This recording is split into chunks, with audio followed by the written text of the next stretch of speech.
Hi, I'm Randall Heyman. I'm a university academic, and you're on one of my Corona Help playlists where I make quick turnaround videos to help people during the coronavirus. Well, actually, I normally help people with quick turnaround videos, but in this case, we're doing something slightly different.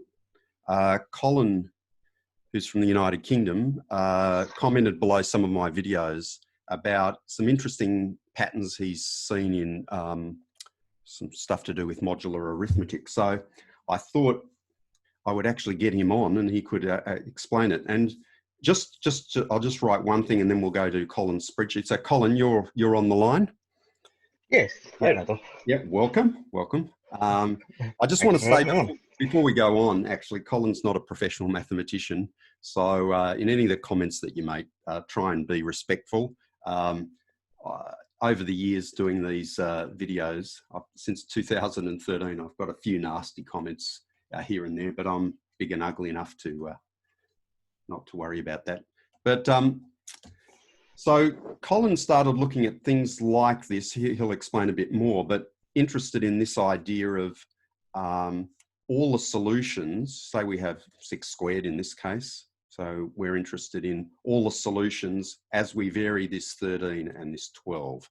So I think without further ado, what I'm going to do, if you're happy, Colin, I'm going to just leave that and I'll let you now share the screen and you can explain to us a bit about what you've done.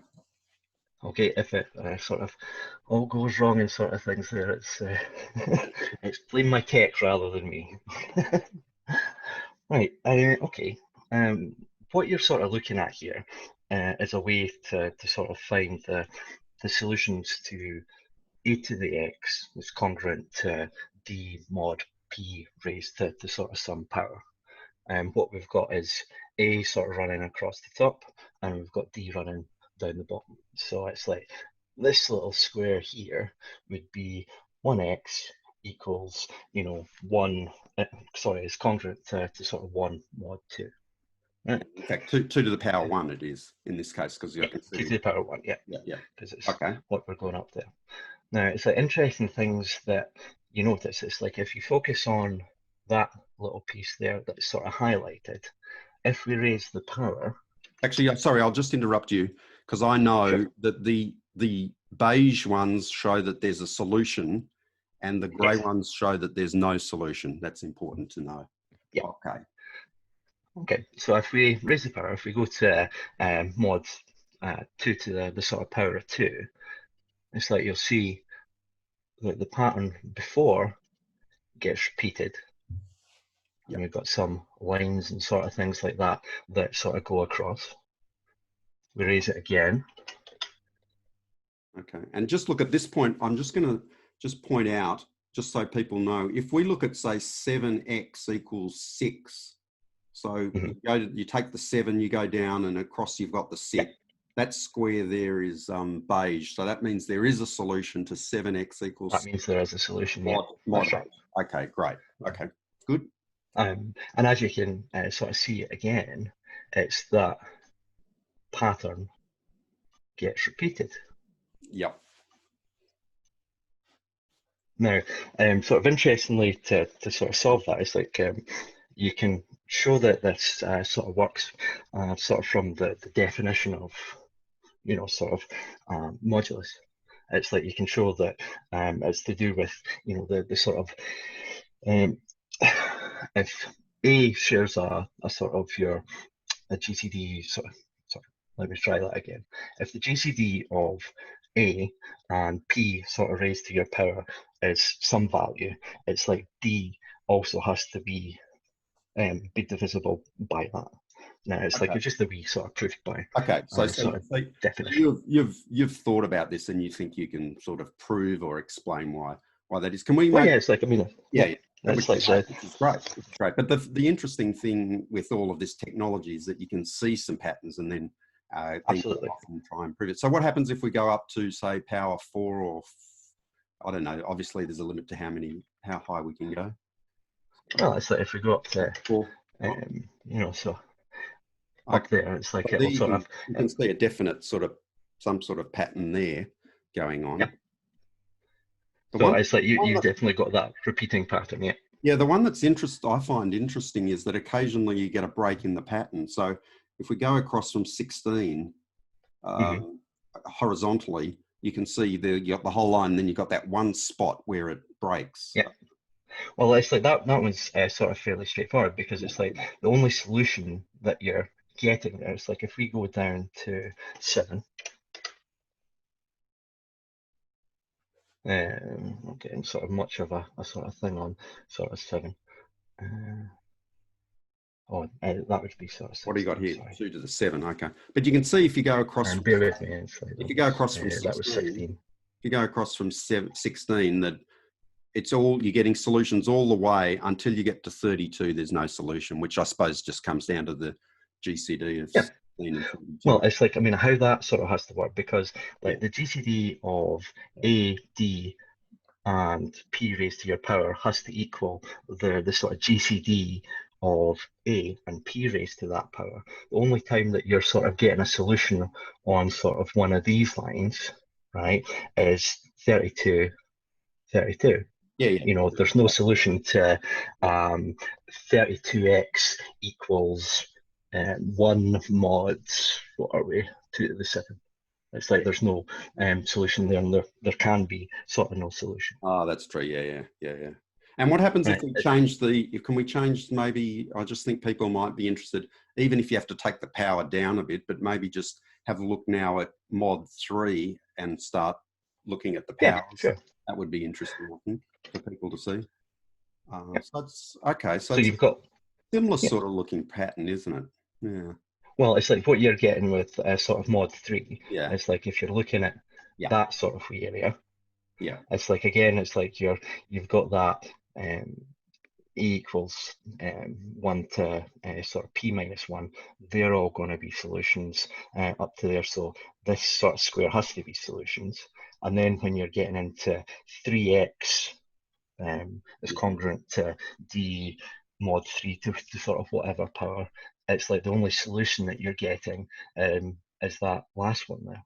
Yeah. I You know, see. so So when that, what yeah, you're seeing is that you get the pattern when you have power 1, and then that pattern is yeah, basically seems to be repeated as you raise the yeah. powers, but there's a few exceptions along the way, where the pattern just sort of breaks down for one square because Yeah, of well, these are the squares and sort of things like that, because as I say, the sort of GCDs have to be equal. yeah. So these are where the sort of GCDs and things are equal. So these are actually sort of going up to powers. There's actually an interesting identity with sort of Euler's totient, that phi to the p to the n has to be equal to phi to the sorry, it has to be equal to p to the n minus 1 phi to the n. You know, Right. and you can actually sort of see that going Yeah. along, Yeah. because it's like that's your Yeah. what Euler's totent's giving you there, and you can see that this is actually just getting repeated sort of however many Yeah. times that you're going up. Yeah. I should say to people, if they're interested in the Euler-tation function, I've got a very nice video on that. Okay. What happens if What well, you've done you've done so far primes 2 and 3. Well, it's like, I mean, if people are wanting to sum these, it's like it's actually a really interesting sort of way of doing it. It's like it's an alternating series. So it's like for your adding in your first one, it's like it's p squared minus p plus p to the 0, or just 1.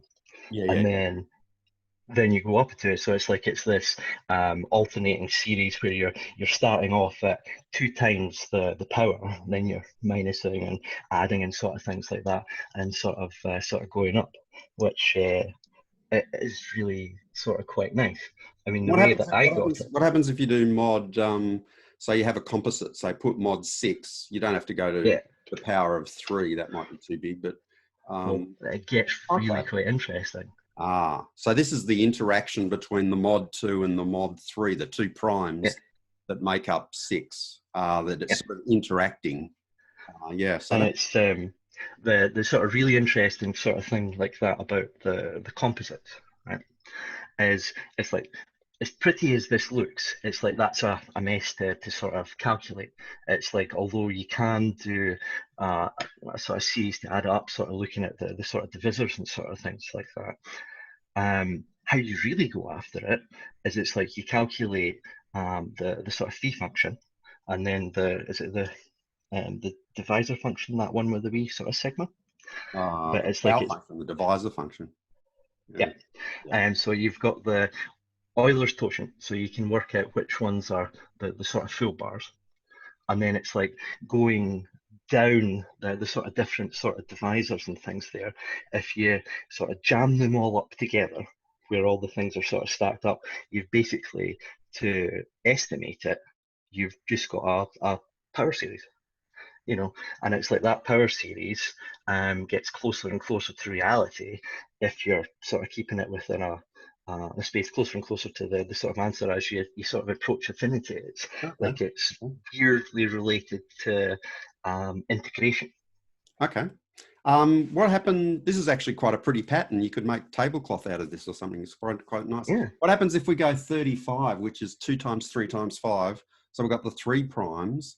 Once again, you might have to do Go for 35, just bear with me. Because this is the product, the lowest product of 3 primes. Okay. Yeah. So that pattern's not quite as pretty. No, the pattern's not quite as pretty, but it's like some of the interesting sort of things that I really find about it, other than, you know, sort of working out the sort of different ways to sort of go for it, is it's like it's kind of like some of the sort of solutions you get for, you know, the chaos games that you get, where you start with 4 points and then, you know, develops like the Sierpinski triangle and the various sort of things just by using sort of randomness. Okay. It's like with a square with the chaos game, where you've got the sort of 4 points that you're just rolling dice to sort of move from, you know, if you go for any length of time, that will completely fill in the square, right? You actually need a lack of randomness for a square to get sort of any sort of pattern. Yeah. So you're looking at that, and it's like you're looking at the sort of symmetry that sort of pops up, because there's, you know, sort of mirror symmetry and all of these wee bits, at least below the number that you're sort of going for, and it's, you know, it's sort of fun to think about. It's like, because there's this one's actually symmetric, isn't it? Amongst around the vertical line. Yeah, they're sort of all symmetric. It's like if you've got 2 as sort of one of the sort of factors of 30. I didn't really notice that before. I mean, it did look a bit, that looks symmetric as well. Well, it's like they're sort of all, see, you've got 15 as your sort of point of sort of symmetry there, and it's like if you mirror reflect it, that'll be the same that goes to there. And then you can mirror reflect on the other one, and it's like they all keep that symmetry within, you know, that region there.